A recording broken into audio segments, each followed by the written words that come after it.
CrashBay.com coming at you with another 5 and 10. We sit down today with Manny DeLuca of European Auto Body in Vaughan, Ontario.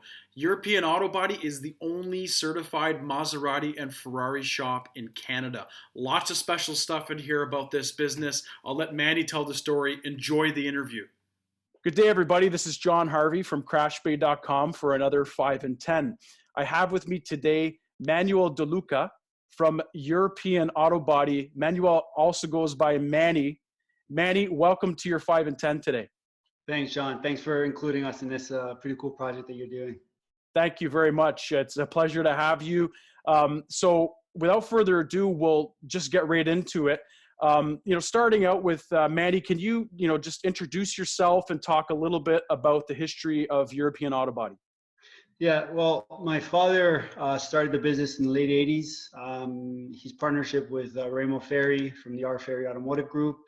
I manage it. I've been managing it for quite some time. I think I'm going on to year 20 myself working. I met you when I was a young pup as well. So it's a certified facility in most cases. Like, we are Ferrari authorized, only one in Canada. Maserati certified, Mini, BMW. We just acquired Tesla. We're also part of the certified collision care group. Right. FCA, Infinity, quite a few accomplishments that we're grateful for. So we basically cater the R Ferry Automotive Network. Right. And, so from what I can see from your introduction and just knowing about your business, you repair all makes, but really something that's a specialization or a niche about your business, if you will, is the exotic cars that you work on. And, some of the customization being, and I know you're being humble, being the only Ferrari and Maserati certified shop in Canada says a lot. So, that's something to highlight and something to be proud of. You guys have accomplished a lot over the years, and you've seen a lot, and you certainly don't work on traditional vehicles or problems on a daily basis. Something that we're all kind of wrestling with recently is this whole COVID-19 situation. Can you talk a little bit about how that's impacted your business in the sense of what changes have you made and how have you had to respond to COVID-19? Well, the hardest part that we've experienced is that there's no playbook. We just had to figure it out. We are talking a lot. We network with our dealer group, with other body shops, owners as well, to see what they're doing, to see the best way to go about things. We did reduce our staff to half. And then that team has been split in two. So we have a team that's 2 week on, 2 week off. We also make sure everyone wear a mask inside. Outside of work, they're responsible. We also tell our people, don't bring any outside foods like Tim Hortons or any of those things, just because you just don't want that exposure, more because it's going to end up going to the customer in a sense, right? So we're trying to protect the client and our employees. We don't have any access in the building. So everybody that comes to the shop stays in their car. We go outside, do an estimate, set them all up as contactless as possible. It's just been hard, to be honest with you, but we're kind of stabilizing of our daily routine. But it is hard. It's still nothing that we can perfect yet. Right. And, in fairness, we're all kind of learning as we go, right? And I think all of us have to manage customer expectations and employee expectations in business as usual conditions. But, this is a whole new level. And so, none of us, as you mentioned, there's no playbook. None of us are experts on how to respond to this. So it sounds like you've done a great job in, segregating parts of your business so that you can avoid cross-contamination and those types of things, and creating a safe environment for your employees and your customers. So to kind of take it to another area from a process, like improvement standpoint, would you say there's any new processes that you've implemented in your business since COVID that have actually become improvements that you would retain long-term, regardless of the situation? Well, considering that this could continue, one of the simplest thing is just the disinfecting cars before and after repairs. Those are priority to us more because of the final user. The other process that I thought should have been done from day one, but just kind of threw us into it, is online or virtual estimating. I think that's been a lot easier to work with the other insurance companies as well. So I think that's going to be the norm going forward. I hope it is, just because it is processing the file faster for us. Right. There's no vehicles just sitting or any of those issues. So I think that's one of the things they're going to stick. One of the other things that we were offering is like the valeting to and from, or towing.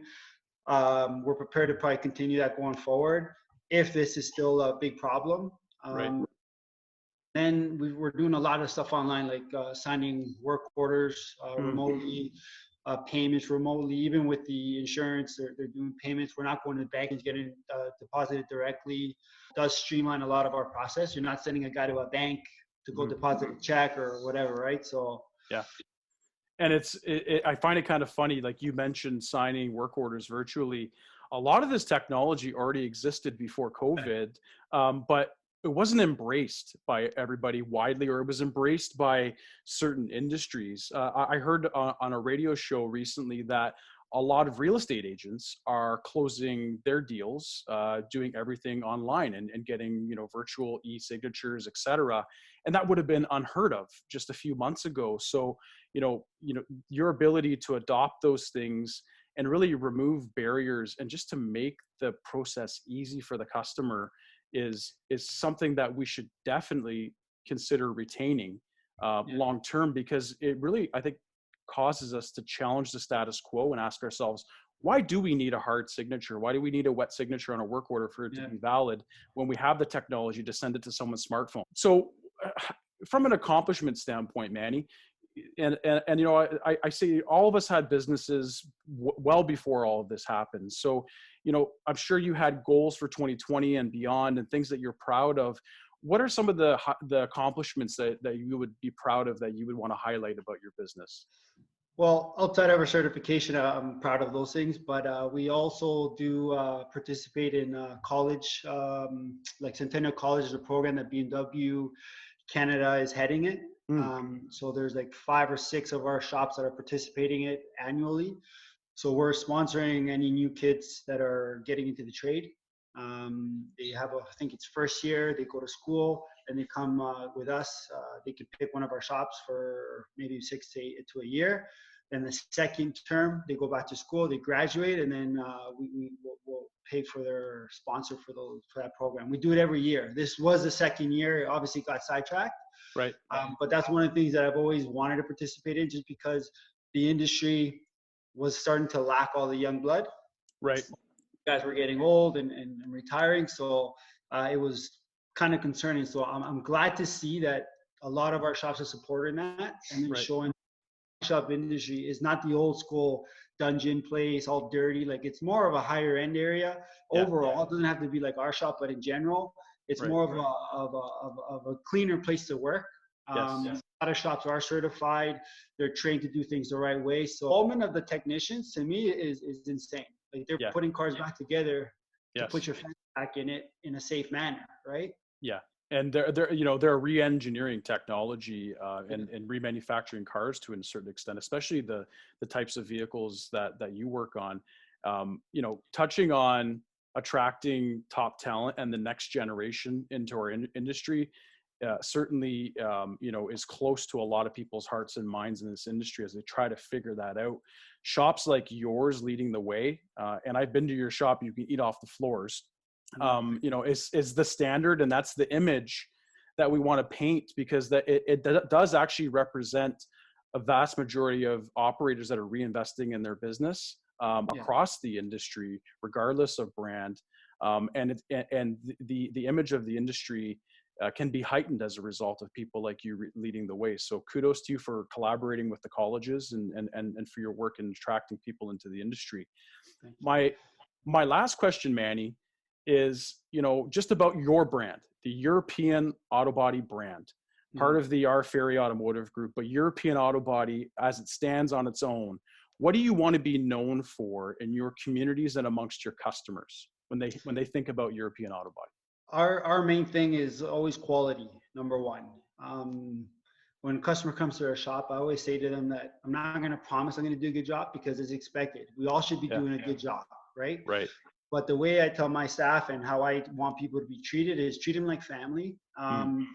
Give them the service that you would give if it's your mom, your dad, your brother, and your sister, and just treat them well, because that's what retains that person, right? They're not coming to shop and hoping you're going to do a great job. Like, everyone's going to do it. The only difference between us and other shops is the way we handle people, the way we treat them. So I think that our quality is number one, and the customer service is probably at the same level with the quality. So we always try our best. We try to satisfy everybody, no matter what. Even if it's outside of what we're supposed to do, we always do the extra mile, just because, you know what, we're grateful for them to come to our shop as well. So what does it cost us to do that extra little step? That certainly resonates with me. There's an old saying: people may not always remember what you say, but they'll remember how you treated them. So that's a great thing to be known for. Just to recap a few things, Manny, the only Ferrari Maserati certified shop in Canada. You've adapted your business and segmenting things to ensure the safety of your employees and your customers. Adapting to a virtual online environment, signed work orders is just one example, as well as photo estimating, and wanting to be known as a shop that's focused on quality and treating your customers just like their family. And that'll certainly leave a lasting impact. Manny, thanks for doing this interview and sitting down with me today. I really appreciate the time. Final plug, where can we find you online? EuropeanAutobody.com. You can check our Instagram page as well, European Auto Body.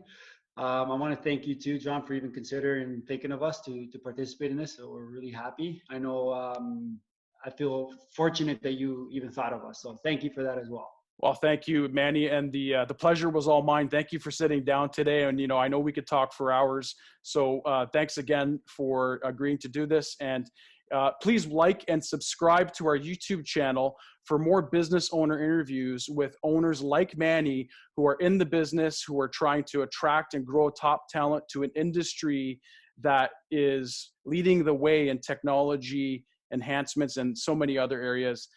Please like and subscribe. Thank you again, Manny, for sitting down with me today. The pleasure was all mine.